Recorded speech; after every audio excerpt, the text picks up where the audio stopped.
Hello students of Prep 3. You are welcome to our English program for today. أهلا بكم أعزائي طلبة وطالبات الشهادة الإعدادية في حلقة جديدة من البرامج التعليمية لمادة اللغة الإنجليزية. النهاردة إن شاء الله هنشرح الستوري بتاعتنا Black Beauty. يلا نبتدي مع بعض.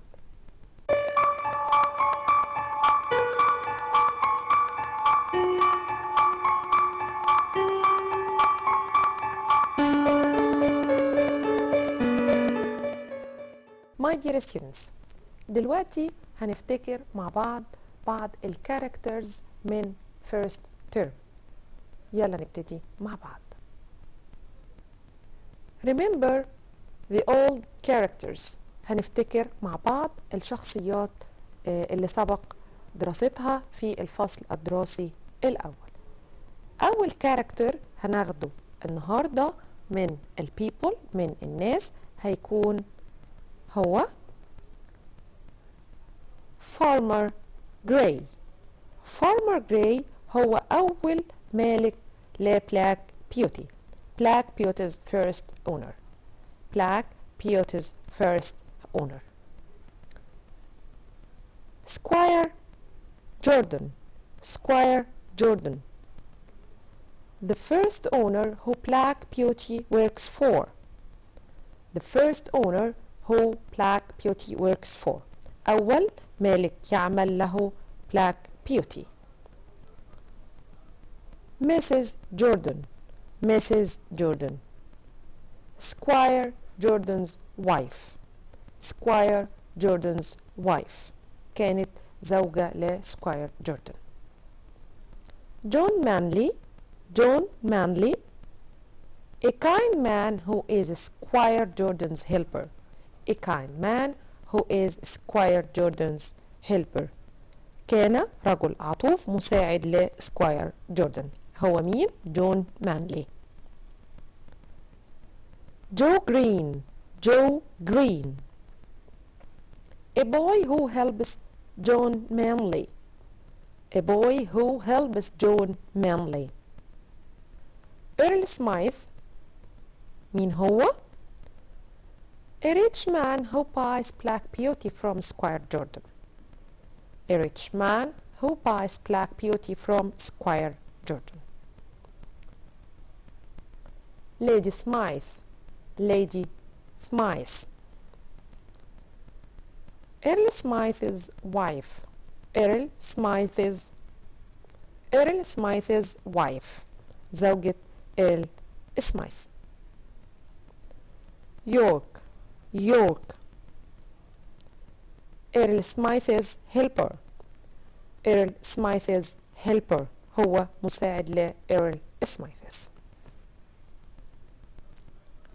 Horses.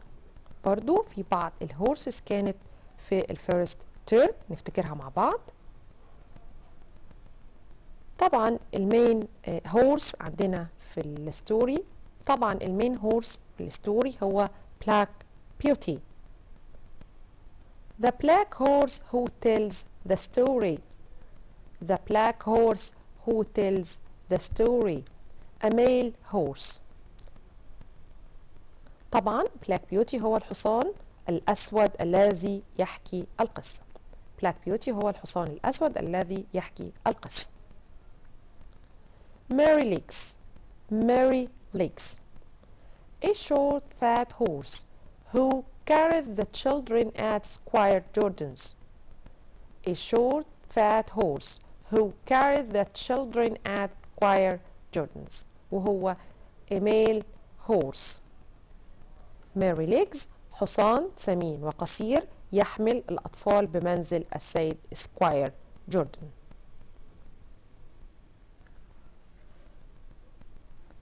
Ginger. Ginger. Black Beauty's friend who has a difficult past. A female horse. Black Beauty's friend who has a difficult past. Female horse. في بعض البليسز برضو لازم نفتكرها مع بعض، زي مثلا بيرتويك بارك. بيرتويك بارك. The country home of Squire Jordan. Mountain Squire Jordan. The country home of Squire Jordan. Errol shall park. Errol shall park. The country home of Errol Smythe. The country home of Errol Smythe. Mountain Errol Smythe. My dear students, استعرضنا دلوقتي الأولد characters كمان البليسز والهورسز. تعالوا نشوف مع بعض في السكند تيرم ايه الشخصيات الجديدة اللي هندرسها، كمان ايه الهورسز وايه البليسز الجديدة اللي هنتناولها في الستوري بتاعتنا في السكند تيرم. Let's start. Mr. Perry. Mr. Perry. A businessman and Black Beauty's owner in Bath. A businessman and Black Beauty's owner in Bath. رجل أعمال ومالك Black Beauty في Bath. Filcher. Filcher. Mr. Perry helper. Mr. Perry helper. كان مساعد السيد بيري. Jerry Parker. Jerry Parker. A kind taxi driver in London.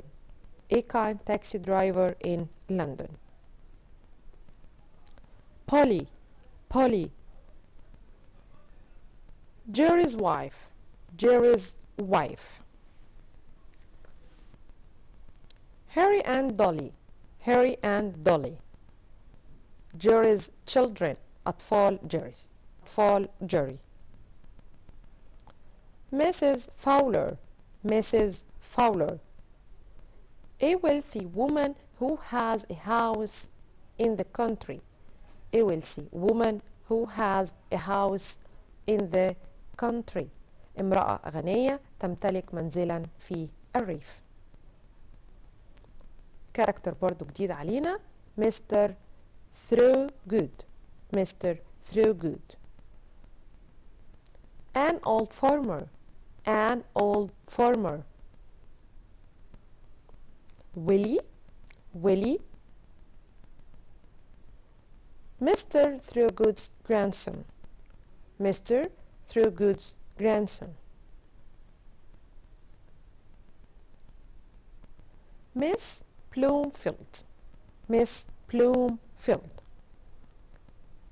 A woman who lives in the country with her two sisters. A woman who lives in the country with her two sisters. امرأة تعيش في الريف مع أختيها. Horses. في طبعا new horses هتنضم لينا زي Lizzie. A young horse at Earlshall Park. A young horse at Earlshall Park. حصان صغير في Earlshall Park. Captain. Captain. The horse who works with Black Beauty driving taxis. الحصان الذي يعمل مع Black Beauty سائقا لعربات الأجرة. My dear students, دلوقتي هنستعرض the main characters and the main events of chapter 4. يلا نبتدي مع بعض. إيرل سمايث ده شخصية طبعا مهمة من الكاركترز اللي عندنا في Black Beauty. He was the owner of Earlshall Park, which was much bigger than Pertwee Park and more modern. كان مالك Earlshall Park التي كانت أكبر وأحدث بكثير من Pertwee Park. He spent much money on horses, so he decided to sell them when they couldn't pull the carriage. كان ينفق الكثير من المال على الخيول، لذلك قرر أن يبيعهم لعدم قدرتهم على جر العربة. When he knew from York that there was a man in Bath who wanted a horse, he suggested that York should write to him.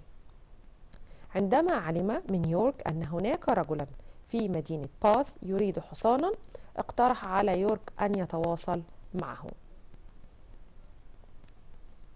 نيجي لكاركتر تاني. Lady Anne. She was Earl Smythe's daughter. She liked to ride Black Beauty around the park with her brother or cousins. هي بنت إيرل سمايث، كانت تحب قيادة بلاك بيوتي حول الحديقة مع أخيها أو أبناء عمومتها. إيرل سمايث's wife. زوجة إيرل سمايث. She liked the latest fashions, and one of these was for horses to use special reins. These kept the horses' heads high in the air all the time while they were pulling the carriage. These kept the horses' heads high in the air all the time while they were pulling the carriages. كانت السيدة إيرل سمايثز تحب الموضات الحديثة، وإحدى هذه الموضات كانت لجاما خاصا لتستعمله الخيول. هذه الألجمة جعلت رؤوس الخيول مرتفعة في الهواء أثناء جرهم للعربات. شخصية تانية. يورك. He was Earl Smythe's helper. كان مساعد إيرل سمايث. He was angry about the special reins, but he couldn't do anything to prevent Earl Smythe's wife from following that fashion. كان غاضبا بشأن الألجمة الخاصة، ولكنه لم يستطع القيام بأي شيء ليمنع زوجة إيرل سمايث من اتباع تلك الموضة. He told the Earl about the man who needed a good horse in Bath. كمان هو أخبر الإيرل عن الرجل الذي أراد حصانا جيدا في مدينة باث.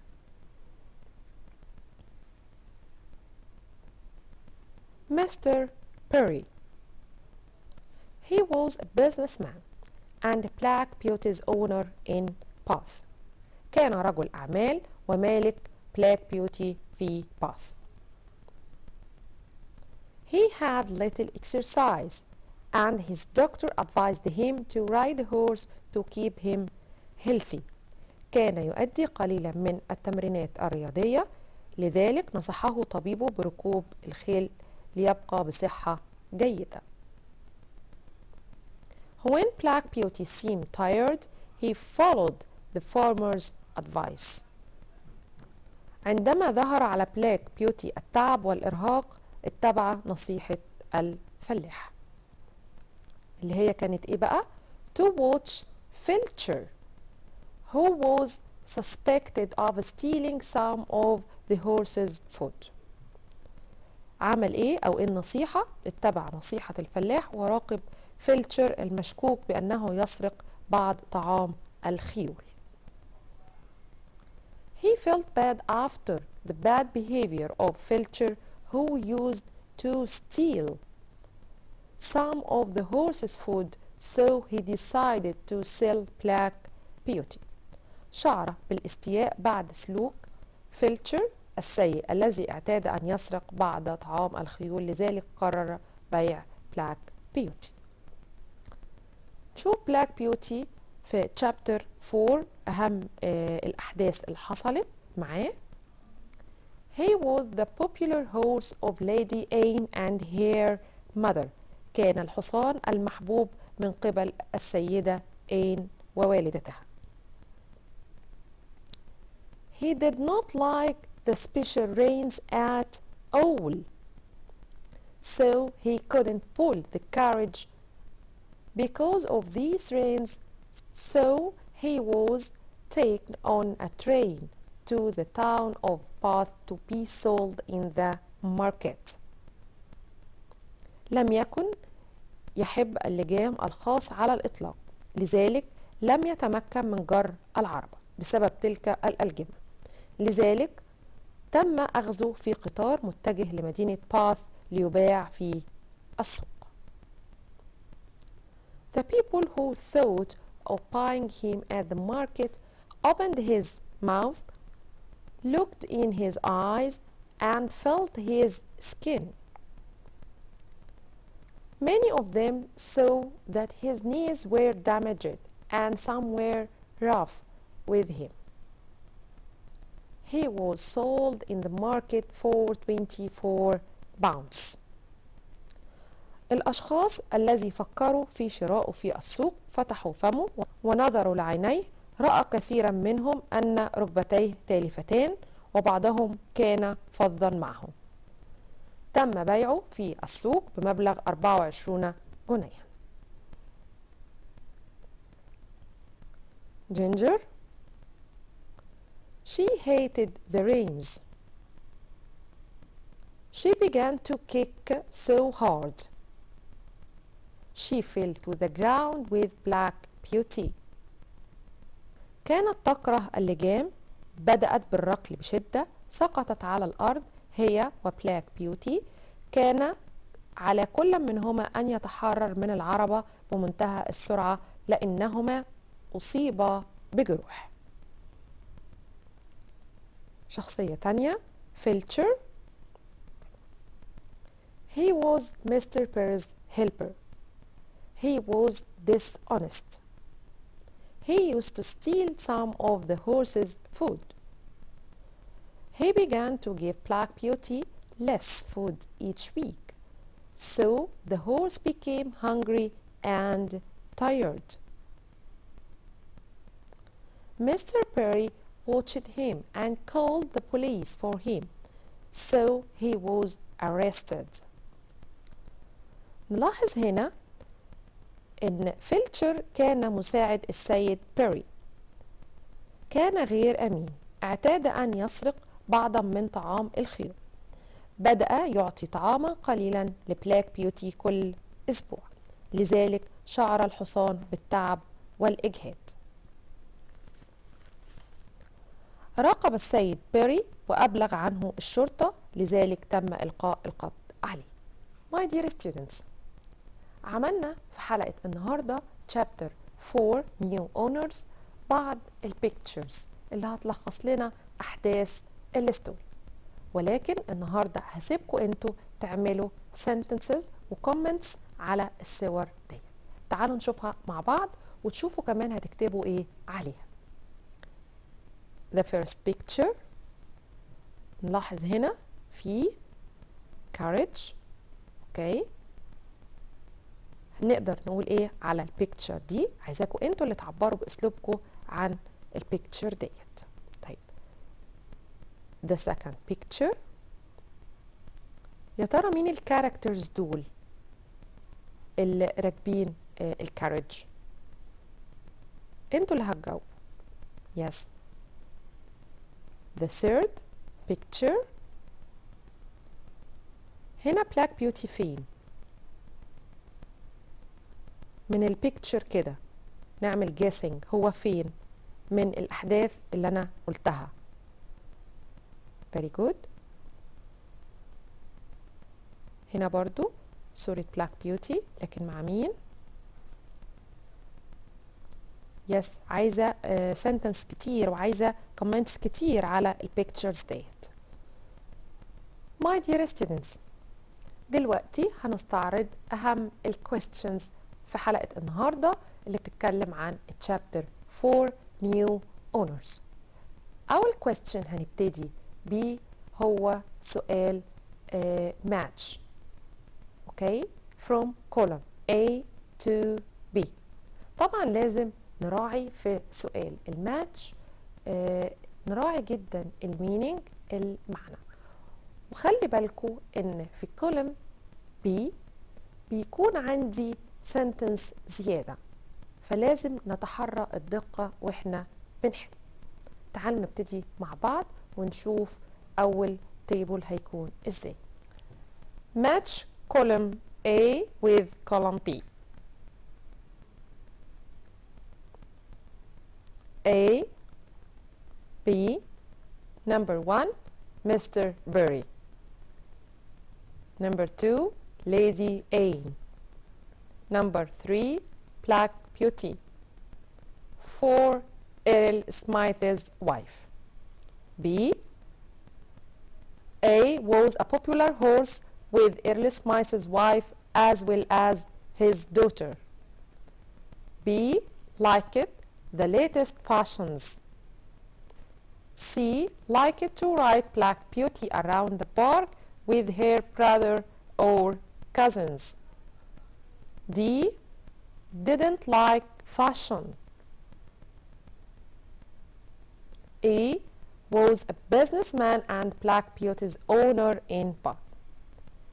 نبدأ نعمل match from A to B، ولازم نتحرى الدقة لأن عندي sentence في B زيادة.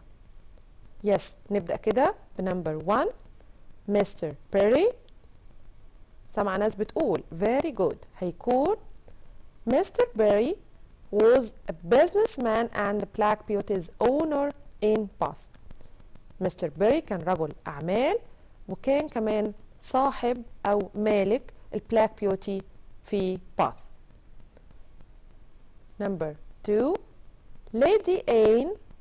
Lady Anne very good liked to ride Black Beauty around the park with her brother or cousins. Lady Anne كانت بتحب تمتطي البلاك بيوتي around the park حول الحديقة with her brother or cousins. Number 3 Black Beauty very good was a popular horse with Earl Smith's wife as well as his daughter. Black Beauty كان الحصان المحبب لزوجة إيرل سمايث. yes very good. Number 4 Earl Smith's wife very good liked the latest fashions. Earl Smith's wife liked the latest fashions. كانت زوجة الإيرل سمايث بتحب أحدث الموضات. نلاحظ هنا في sentence زيادة عندنا اللي هي didn't like fashion، عشان كده لازم نراعي الدقة واحنا بنقرأ الأسئلة. match column A with column B. برضو سؤال match. A B. Number 1 Ginger. 2 Earl Smith. 3 Lady Anne. 4 Black Beauty. B. A was the Earl's daughter. B said if they do not tighten the reins more, I will do what they ask me. C said I spend good money on these horses, but if they cannot pull a carriage, we must sell them. D was taken to a market for horses. D refused to sell the horses. refused to sell the horses. نبدأ نعمل match from A to B. Number 1 Ginger very good said if they do not tighten the reins more, I will do what they ask me. Number 2 Earl Smith said I spend good money. كان بيقول دايما ان انا انفق الكثير من الاموال on these horses على هذه الخيول. But if they cannot pull a carriage, we must sell them. ولكن في حالة عدم مقدرتهم على سحب العربات we must sell them. لابد أن نبيعهم. Number 3 Lady Anne. Lady Anne was the Earl's daughter. كانت ابنة الإيرل. Was the Earl's daughter. Number 4 Black Beauty. Black Beauty very good was taken to a market for horses. أخذ إلى سوق للخيول.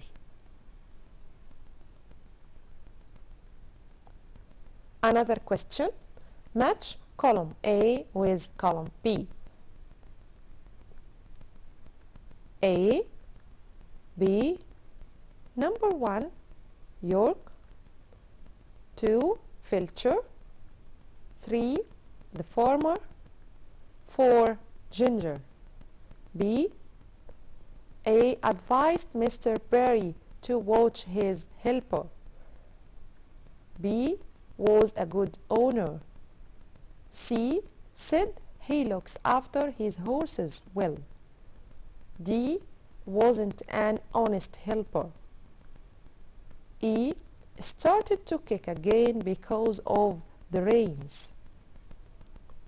نبدأ نجاوب. يلا مع بعض نفكر. Number 1, York. Very good. Said he looks after his horses well. Number 2, Filcher. Wasn't an honest helper. Filcher wasn't an honest helper. كان مساعد غير أمين.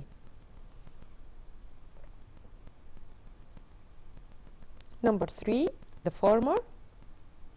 Very good. Advised Mr. Perry to watch his helper. Advised نصح الفارمر Mr. Perry to watch his helper. Number 4, Ginger. Started to kick again because of the rains. Ginger started to kick. Ginger started to kick again because of the rains.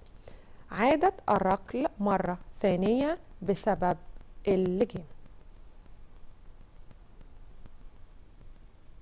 Answer the following questions. How was Earl Smythe's house at Earlshall Park different from Birtwick Park? كيف كان الاختلاف؟ تعالوا نشوف الانسر هتكون ايه. قبل ما نقول الانسر عايزاكم تفكروا معايا.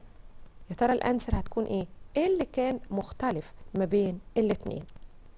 الإيرلشال بارك والبيرتويك بارك. It was much bigger than Birtwick Park and more modern. It was much bigger than Birtwick Park. It was much bigger than Birtwick Park and more modern. Question number 2. How was Earl's daughter? How was Earl's daughter? The Earl's daughter was Lady Anne. كانت مين؟ The Earl's daughter was Lady Anne.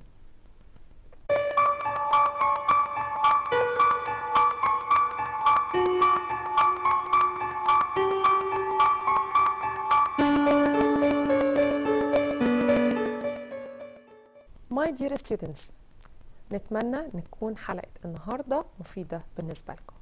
My dear students, thank you, good luck and goodbye.